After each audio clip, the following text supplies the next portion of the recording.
Y para hablar de educación, saludamos a Paulina Hernández Morales, ella es directora de Mexicanos Primero, capítulo Jalisco. Paulina, ¿cómo estás? Hola, ¿qué tal? ¿Cómo estás, Enrique? Buenos días a ti y a todo tu auditorio. Oye, a ver, antes de comenzar a hablar de algunos temas educativos, platícanos de Mexicanos Primero para quien no lo conozca, y también después le entramos a algunos de los debates que ha habido sobre la organización en sí, sobre Mexicanos Primero. Ok, bueno, Mexicanos Primero es una organización que nace hace 10 años, justo este año estamos cumpliendo 10 años a nivel nacional. Nace en México por la búsqueda de que México tuviera la calidad de educación que se merece. Ahorita también estamos enfocados en fomentar o defender el derecho a aprender de los niños y niñas mexicanos. Y bueno, en Jalisco tenemos 4 años. Lo que hacemos nosotros es hacer investigaciones. Nacemos como una organización que hace investigaciones sobre el sistema educativo, hace propuestas, no solo investigaciones. Y bueno, uno de los grandes logros que se han tenido en el paso del tiempo es este tema de la reforma educativa, que a nosotros nos gusta llamarlo más bien transformación educativa, porque no queremos que sea un tema estático, sino que se le dé continuidad. ¿Por qué? Porque los modelos educativos y porque los sistemas educativos tienen que ir transformándose continuamente. No es una cosa que se reforme y quede ahí. Evolucionan, ¿no? También con relación a los retos en materia educativa. ¿Cómo se financia Mexicanos Primero? ¿Quién paga la organización? Bueno, tenemos un patronato en el que están algunos empresarios. En este caso, en Jalisco, tenemos un patronato de más o menos 25 empresarios, de los más prominentes de aquí del estado, que son empresarios que tienen compromiso, que son responsables socialmente en sus empresas y que les interesa sobre todo el sistema educativo. ¿Por qué? Porque son empresarios que creen que si cambia la educación, cambia todo lo demás, ¿no? Cambiaría, en este caso, los temas de seguridad, los temas de salud, los temas económicos incluso, ¿no? Entonces, creemos y creen también los miembros del patronato que empezar por la educación es la manera más adecuada. Ahora, hay dos asuntos que siempre surgen cuando hablamos de Mexicanos Primero, de parte de quien los critica, de quien critica su labor en términos educativos. La primera es que dicen que ustedes responden a la agenda de los poderes fácticos del país, es decir, de los grandes empresarios, de los grandes dueños del dinero en México. Eso por un lado. Y segundo, que en realidad su objetivo último es que en este país haya pura educación privada, es decir, privatizar la educación, que no exista educación pública. ¿Por qué no me respondes a esos dos temas? Claro que sí. Bueno, empezando por lo primero, Mexicanos Primero en realidad lo que busca es defender el derecho de la educación y lograr el aprendizaje de los niños y niñas mexicanos. Entonces, eso es un interés de todos, no solo de los poderes fácticos, ¿no? Los poderes fácticos lo que están haciendo, y supongo que también en este caso los patronos de Mexicanos Primero, lo que buscan es que se transforme México a través de la educación. Y respondiendo a tu segunda pregunta, en el tema de los niños. De privatizar la educación y sí. No, lo que se busca aquí, te explico cómo es. Nosotros buscamos que se mejore la calidad de la educación pública, sobre todo. Obviamente, si se mejora la educación pública, se mejora por temas de competencia la educación privada. Entonces, pero en realidad a nosotros nos estaríamos súper orgullosos de tener una educación pública, que todos pudiéramos acceder, que todos pudiéramos tener los beneficios de tener una educación de calidad. Nos encantaría también, por ejemplo, el tema de que nosotros como ciudadanos, que nuestros impuestos se vieran reflejados en una educación en la que pudiéramos mandar a nuestros hijos y que fuera de primer mundo. Entonces, en realidad, lo que se busca y por lo que se trabaja y todos los temas de investigación van hacia el lado de la educación pública. Es decir, pero no buscan que el modelo privado suplante a la educación pública. No, claro que no. Lo que se busca es buscar también nuevos modelos educativos, y no tienen que ser privados. Incluso se están analizando modelos educativos como los más avanzados que tienen en el mundo. Se hicieron reformas importantes, por ejemplo, en el sistema en Singapur, obviamente en Finlandia y en otros lugares del mundo, en ciudades ya específicas como Shanghái, o en la zona de Ontario, en la región de Ontario, en Canadá, y entonces se están analizando los sistemas y los modelos educativos de estos lugares, que no son específicamente privados, al contrario, son públicos, y lo que se busca es aplicarlos específicamente en México. Ahora, Paulina, durante algún tiempo, yo creo que este sexenio también ha sido el sexenio del debate sobre la educación en este país, desde la propuesta de reforma educativa, lo que ha significado también para los líderes sindicales. Pero me parece que seguimos teniendo una especie como de brecha de percepción en la educación. Por un lado, en todas las encuestas, incluso cuando discutimos la de Jalisco, como vamos aquí con Augusto Chacón, lo que nos dicen, o lo que dicen la mayoría de los ciudadanos es, bueno, nuestra educación no es tan mala, así en general, la percepción. La educación que recibimos, sea pública o privada, no es tan mala. Sin embargo, cuando vemos los índices, cuando nos comparamos con otros países, nos damos cuenta que nuestra educación es muy mala, sea privada, sea pública, donde estudiemos. ¿Cómo explicamos esa brecha de percepción? ¿Por qué los mexicanos no estamos conscientes de que en las aulas no recibimos una educación de calidad? Yo creo, pero esto es una percepción meramente personal, los mexicanos tendemos a ser optimistas. Si tú te fijas en las encuestas, precisamente también en las que hace... Felizologías, ¿verdad? Las felizologías y las que hace también a veces en Jalisco Cómo Vamos, incluso ellos mismos lo han dicho en algunas encuestas anteriormente, nos gusta sentir que estamos bien y que vamos bien, ¿no?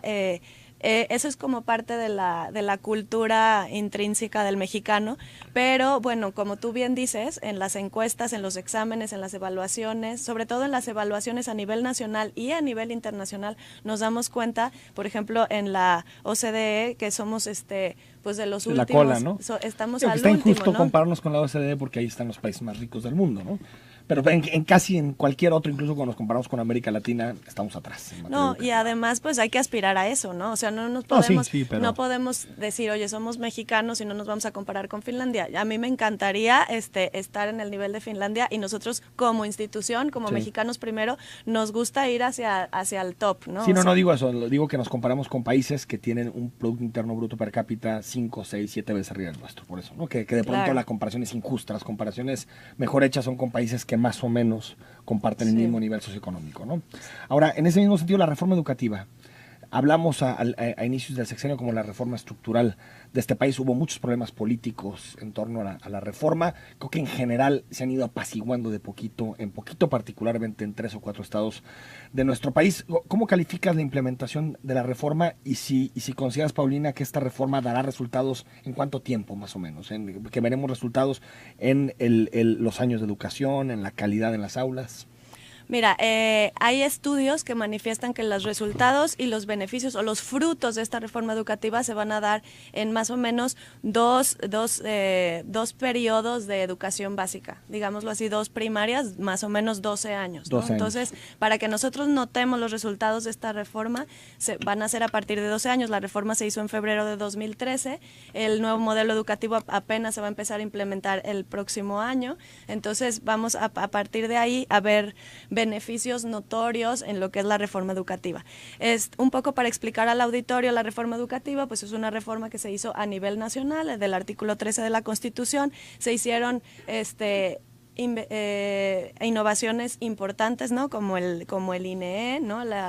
La autonomía del Instituto Nacional de Evaluación Educativa, que esto nos da la capacidad también de estar conociendo cómo estamos y estarnos autoevaluando a nosotros mismos como sistema educativo y conocer cuáles son los esfuerzos que se deben de hacer, ¿no?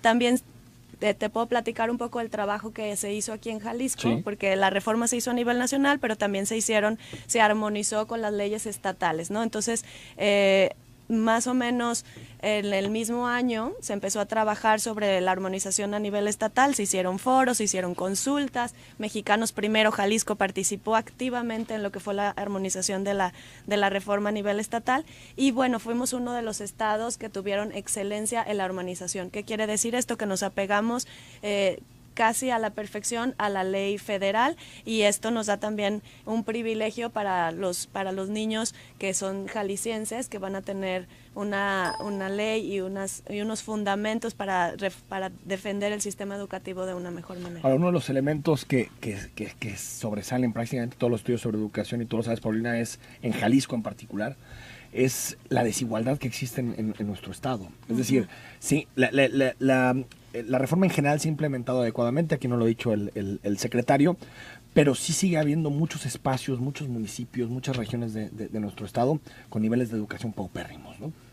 Sí. Con maestros poco preparados. Incluso hace poco se presentaba un estudio en donde se hablaba del diferencial de sueldos por municipios, y quedaba claro que una cosa es dar clases en la zona metropolitana de Guadalajara y otra es dar en un municipio del interior del estado, ¿no? No, incluso también cómo terminan, cuántos alumnos terminan, ¿no? Por ejemplo, el promedio aquí en la zona metropolitana de Guadalajara es de más o menos 11 años de escolaridad, y en cambio si volteamos a ver a lo rural, puede ser que hasta sea de 4 años, ¿no? Entonces, sí hay que trabajar mucho en eso. De hecho, uno de los ejes importantes es la equidad y la inclusión educativa. También hay que hablar del tema de los indígenas, ¿no? Entonces, también Mexicanos Primero estamos trabajando directamente con el tema de los indígenas y defendiendo también las condiciones salariales de los maestros que deciden o que están esforzándose por educar y enseñar a aprender, que es lo que ahora así le llamamos nosotros, ¿no? O enseñar a aprender, en las regiones de la zona indígena. También se les tiene que dar una nivelación salarial y también se les tiene que dar la capacitación, incluso se les tiene que fomentar que hablen en las dos lenguas, ¿no? En español y también en la lengua indígena, porque si no la inequidad va a seguir existiendo, ¿no? Y aparte el bilingüismo en esta zona es un patrimonio a defender, más allá de si es funcional o no, es un patrimonio a defender. El estudio, bueno, es que hace Mexicanos Primero, es con datos del Fondo de Aportaciones para la Nómina Educativa y Gasto Operativo en el ciclo 2015-2016, en donde un profesor de educación básica con plaza de jornada completa llega a ganar hasta 21,830 pesos. Sin embargo, en zonas de alta marginación, ese sueldo baja hasta los 16,000. Es decir, estamos viendo un decremento en torno al 35%. Se presentó, Paulina, el proyecto de presupuesto 2018, encabezado por José Antonio Meade, tal vez el último presupuesto que presenta. Y, bueno, sobresale un recorte importante en materia educativa otra vez. Tercer año seguido con recorte en educación. No hay recorte en salarios, no hay recortes en privilegios de la clase política, pero siempre se meten o con la educación o con la salud o con algunos de los temas básicos de servicio de los mexicanos. ¿Cómo calificas este recorte y si crees que realmente se puede llegar a los objetivos que plantea la reforma educativa cuando cada año vemos un tijerazo al gasto educativo? Bueno, nosotros como organización sí defendemos que el presupuesto de educación no se toque. Nos interesa que la educación siga siendo una de las prioridades para la evolución y el desarrollo de este país. Entonces nosotros nos unimos a defender que el presupuesto sea cada vez mayor. Lo que sí también nosotros trabajamos por buscar que el gasto se utilice de la manera más eficiente, se ¿no? racionalice, digamos. Sí, exactamente. Por ejemplo, en el tema de nómina que comentabas hace un momento, en México y específicamente en Jalisco gastamos 95% del presupuesto se va a nómina, ¿no? Si nosotros volteamos a ver a los países que les va mejor o que sus sistemas educativos son los más eficientes, por decirlo de alguna manera, ellos gastan más o menos 65% en nómina. Entonces, bueno, a nosotros nos encantaría que dentro del presupuesto vayamos caminando o avanzando un poco hacia allá. Pero significaría sacrificar salarios de profesores. No significaría eso, significaría un poco reestructurar la nómina, porque también hay situaciones que es justo de las investigaciones que estamos haciendo ahora, hay que analizar... O sea, aviadores, todo ese tipo de gastos. Sí, hay irregularidades, incluso Aurelio Nuño, el secretario de Educación Federal, acaba de mencionar que se identificaron alrededor de 44,000 plazas irregulares a nivel nacional. No se ha dado el dato específicamente de cuántas de ellas son de Jalisco o cómo podemos conocer el dato específicamente de Jalisco, pero bueno, ya si estamos hablando que a nivel nacional son 44,000 plazas, pues sí hay que ver cómo logramos que esto ¿Qué tiene que ver? O sea, pueden ser aviadores o, por ejemplo, comisionados. ¿Siguen existiendo comisionados? Siguen existiendo comisionados. Nosotros estamos haciendo un análisis de la nómina que presentaremos, lo hacemos generalmente cada año. También analizamos a las jubilaciones, vemos las plazas que se otorgan de los que se jubilaron y demás. Hacemos todo este estudio, lo presentamos en enero, por si me gustas invitar otra vez en enero para platicar de esta información. Pero bueno, la idea es que en este análisis nosotros conocemos y vemos, por ejemplo, que en una escuela hay digamos, un patrón que se llama RAM o un sistema donde tú ves cada escuela por el número de alumnos cuántos profesores o cuántos docentes deben de tener. Y hay escuelas que tienen muchos más docentes de los que deberían, y por otro lado hay otras escuelas donde tienen muchos menos de los que necesitan.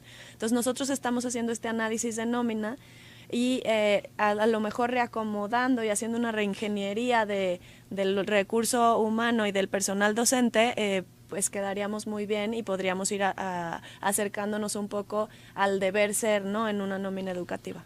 Se viene, Paulina, la política en su máxima expresión, que son las elecciones de 2018.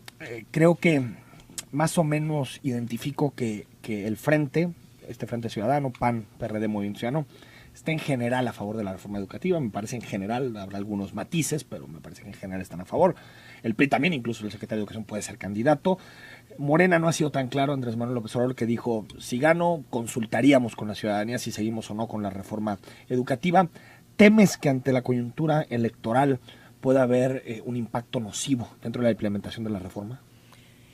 Mira, nosotros creemos que la reforma como tal está blindada, ¿no? ¿Por qué? Porque para revertir lo que es la reforma tendría que haber una mayoría en el Congreso que quisiera revertir una reforma como esta.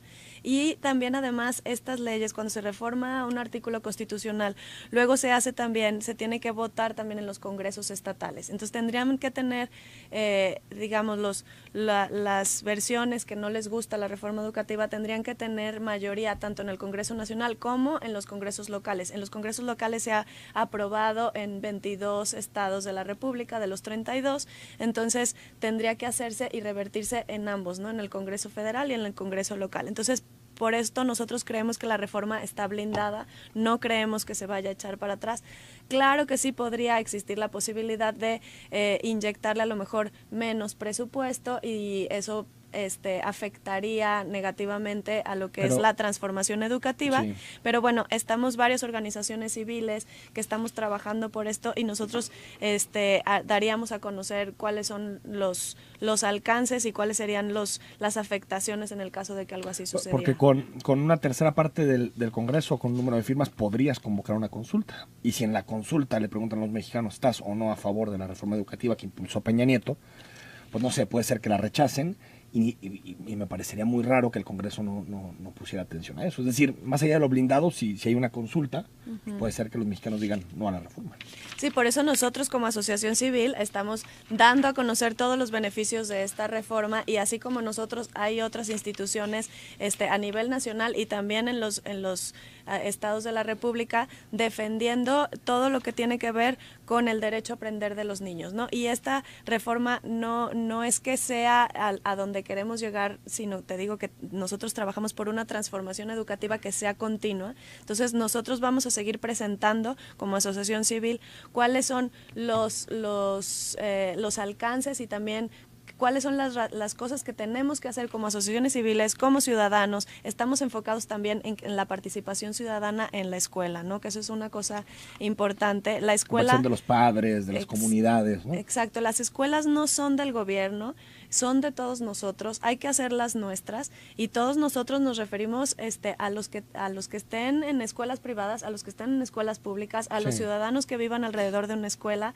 a los padres de familia, a las organizaciones civiles. Entonces nosotros tenemos que cuidar que la participación ciudadana esté involucrada directamente con las escuelas para defender también todo esto. Y sí, eso sí queda claro en los estudios. Hay una diferencia abismal entre las escuelas en donde se involucra la comunidad, los padres, y participan en la construcción de esa escuela en términos educativos, pedagógicos, y las escuelas que son abandonadas a su director. Claro. O sea, sí, en materia de calidad son totalmente distintas. Sí, por eso nosotros, uno de los ejes que tiene Mexicanos Primero es precisamente la participación ciudadana. Nosotros fomentamos que haya la participación ciudadana, defendemos y tratamos de que la escuela y los padres de familia e incluso los alumnos, ¿no? Los estudiantes, los niños, los jóvenes, sean los primeros que también estén defendiendo su derecho al aprendizaje. Hace algún tiempo, tal vez unos 6, 7 meses, platicábamos en este espacio con David Calderón, de Mexicanos Primero, también un especialista en materia educativa, y nos decía, las condiciones externas a la escuela son más importantes que las condiciones internas. Es decir, si un niño o una niña llegan con maltrato, llegan en situación de pobreza, en desnutrición, muchas veces ese tipo de condiciones son más importantes incluso que lo que se enseña dentro del aula. Y de acuerdo a los estudios que ustedes presentaron, los invisibles, la mitad de los niños mexicanos sufren de pobreza, se esconde el maltrato, la falta de educación.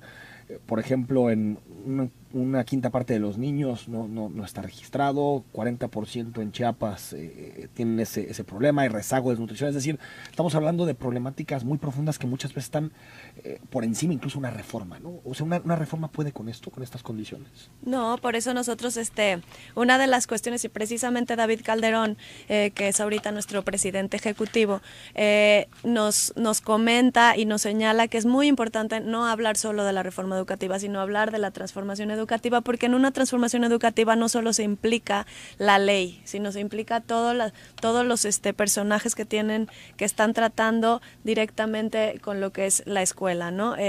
También por eso nosotros también tratamos ahorita de acercarnos a los docentes, estar muy cerca de ellos, porque los docentes pueden ser los primeros visores de a lo mejor de situaciones de inequidad, de situaciones de conflicto, de temas de desnutrición, de temas de desigualdad, de situaciones a lo mejor en la casa por la cual el niño o niña no están aprendiendo como deberían, incluso, ¿no? Entonces, los docentes, digamos que son la puerta a que estos niños puedan lograr su derecho a aprender. Entonces, hay que capacitarlos, hay que formarlos, hay que atenderlos para que tengan también este conocimiento de cómo acercarse y cómo beneficiar a un niño que a lo mejor está en una situación de inequidad o desigualdad. Pues leemos algunos mensajes sobre educación. Estamos platicando esta mañana con Paulina Hernández Morales, directora de Mexicanos Primero, capítulo Jalisco, y también hablamos al principio del programa sobre la ruptura de Margarita Zavala con el Partido Acción Nacional. Algunos mensajes. 8894 dice: actualmente a los niños no los reprueban, los dejan complementar el periodo. Le pregunto a su invitada si por sentimiento hay que seguir esa situación o por calidad exigir que estén preparados para continuar. Sobre la reprobación en las aulas, ¿debe de existir, no debe de existir? Bueno, yo lo que creo es que esto es uno de los temas que se están analizando con los pedagogos que tenemos en la asociación, pero yo creo que sí debe de existir la evaluación en los alumnos, porque si no, lo que no se evalúa no se mide y no se conoce y no se mejora, ¿no? Sí. Entonces, sí creemos que deben de existir habiendo evaluaciones a los niños en el aula, pero también evaluaciones a los estudiantes a nivel nacional para ver cómo se mide también el sistema. O a quien trabaja en gobierno, o a quien trabaja en medios de comunicación, es decir, o en las empresas. Es decir, la evaluación no es, digamos, un asunto necesariamente para sancionar, es para entender, para dimensionar el problema. El asunto es que de pronto sí me parece que cuando se evalúa de la misma forma diferentes, puede haber algunas injusticias, pero es la única manera que tenemos de saber las diferencias, ¿no? Claro, y por dónde se tiene que trabajar también. Anónima nos dicen en la primaria Narciso Basols, que se encuentra en Zapopan, en la colonia de la Tusanía. Hay mucha delincuencia a los alrededores y además los maestros faltan demasiado. Los niños se quedan sin clases por días. Bueno, esto se lo pasamos a Francisco Ayona, el secretario de Educación, pero la seguridad es también importante. Sí, claro. Los elementos externos que importan en la educación. Es uno de los elementos que también nosotros hacemos en nuestros análisis, en nuestros estudios, y bueno, y también estamos al pendiente de checar el dato de esta escuela. Gracias a Alfredo David, que nos manda varios comentarios. Saludos a la primaria urbana 207, Quetzalcóatl. Los estamos escuchando para un proyecto de radio. Sería algo importante para... sería algo importante si nos quieres completar, Alfredo David, un poquito, pero ahí va el saludo para la primaria urbana 207 0648. Las escuelas y colegios aún no toman en cuenta que ambos padres trabajan y les resulta difícil organizar su vida doméstica con todas las fechas que se toman entre semana para preparación de maestros. Hoy es un viernes al mes, no podría ser un sábado. Homologar vacaciones en primaria, secundaria y preparatoria me parece que sería fundamental. Sí, de hecho hay una... Si este viernes, todavía sigue eso, sí, ¿verdad? El viernes último de mes. Yo soy mamá y también yo papá, me toca. Sí. Yo todavía no entro a la escuela, pero en cuanto entre, seguro voy a sufrir. Sí, bueno, es una de las cosas que también se está promoviendo también las escuelas de tiempo completo. Sí. Es una propuesta que se tiene por ahí, que también nosotros como organización la estamos analizando y en su dado caso promoviendo. ¿Por qué? Porque sí creemos que este tipo de educación al final funciona más, ¿no? Sí, y no entiendo por qué cada 4 semanas tienen que tener un día. Bueno. Dice también María de Los Ángeles, hola, buen día, excelente programa. Disculpe, ¿me podrían decir a dónde puedo mandar mi inconformidad en la escuela secundaria 115, municipio de Guadalajara, localidad Ferrocarril? Primero llegaron 60 papeletas o folio para la entrega de uniformes, lo cual que son 120 niños, argumentando que después se las mandarían, lo cual nunca sucedió. Nos hemos quedado sin uniformes para los niños, ya en todas las escuelas entregaron esta ayuda. Mi pregunta es, ¿dónde está la ayuda de la que se habla? María de Los Ángeles, gracias. No sé si será directamente con el municipio que entrega uniformes o con el gobierno del estado. Creo que es el municipio. Es el municipio, el responsable de los uniformes. Ahí está, María de Los Ángeles, supongo que es Guadalajara y pasamos por supuesto tu reporte. Anónimo, por favor, el problema de la evaluación es que los maestros no podemos reprobar a los alumnos. Por más que el alumno no quiera estudiar, porque no es poder, es de querer. El alumno no puede ni debe reprobar, no puedo ni debo reprobarlo, pues me devuelven las calificaciones para corregirlas. Debemos entender que en el proceso de evaluación la reprobación es un parámetro para que el alumno entienda que va mal, entienda que debe hacer un esfuerzo. La vida no regala nada, porque las escuelas en cuestión de calificaciones sí debemos regalar. Bueno, me parece que es una irregularidad el hecho de que te devuelvan. Si tienes todos los criterios y la evaluación para reprobar a alguien, pues sí, al final el profesor tiene esa facultad. Sí, nosotros buscaremos analizar también esa problemática. Carlos Ibarra, buen día, Enrique. Con relación al PAN, el cambio de partido opositor a partido en el poder los hizo perder el piso. A los militantes se les olvidaron sus principios, sus valores, y la lucha de poder dentro del partido dejen claro que se ha perdido el rumbo. Ojo, no todo, pero la alianza con PRD y MC en realidad no tiene coherencia. Saludos, gracias Carlos Ibarra por tu comentario. 7129, Enrique, buenos días. Una pregunta, ¿en la reforma educativa están considerando disminuir la cantidad de niños en un grupo de escuela pública? ¿Sabes? Se tiene un análisis de lo que te comentaba, que es el RAM, ¿no? También hay otro registro también por cuántos alumnos debe de tener un docente, y bueno, también hay que ver también la oferta y la demanda tanto de docentes como de grupos, y también la cuestión geográfica, ¿no? Entonces sí se hacen estudios al respecto, pero bueno, esto también se va a ir evolucionando un poco más cuando avancemos en la reforma en los próximos 10 años. Alfonso te dice, buen día, Enrique, empresarios obviamente en búsqueda de un beneficio, Claudio X González y demás poderes detrás del trono. Si realmente les interesara una educación de calidad, propondrían un secretario de educación realmente docente del servicio público, no al amigo del ejecutivo. Qué cantidad de mentiras con relación a lo que te preguntaba al principio, si en realidad los poderes fácticos estaban detrás de Mexicanos Primero. Ángel Castillejo, la reforma educativa así como la energética y el presidente Peña sirven para tres cosas: para nada y para nada. Bueno, ahí está el asunto de... Es interesante porque fue la reforma más cuidada, la educativa, que incluso tuvo más credibilidad en un principio y ha venido desgastándose peligrosamente. Raimundo Guzmán, buen día, Enrique, y saludo a tus invitados. Es visible que esta novela prepresidencial presentada por Televisa de Margarita y Ricardo es ideal para que nuestro expresidente Calderón siga metiendo las manos en el dinero de los mexicanos. No tienen llenadera. Pero ¿qué podemos esperar, Enrique, si Salinas de Gortari puso a su ahijado en Los Pinos? Que Felipe no quiera poner a su esposa en Los Pinos. Saludos, gracias a Raimundo Guzmán. Francisco, buenos días. En la escuela secundaria 122 Tonalá no fueron todos los libros, nos vendieron 3. El doctor Jalisco, tutoría de inglés, y aparte también se compraron uniformes. Esto fue para alumnos de nuevo ingreso. Gracias, Francisco, por tu reporte.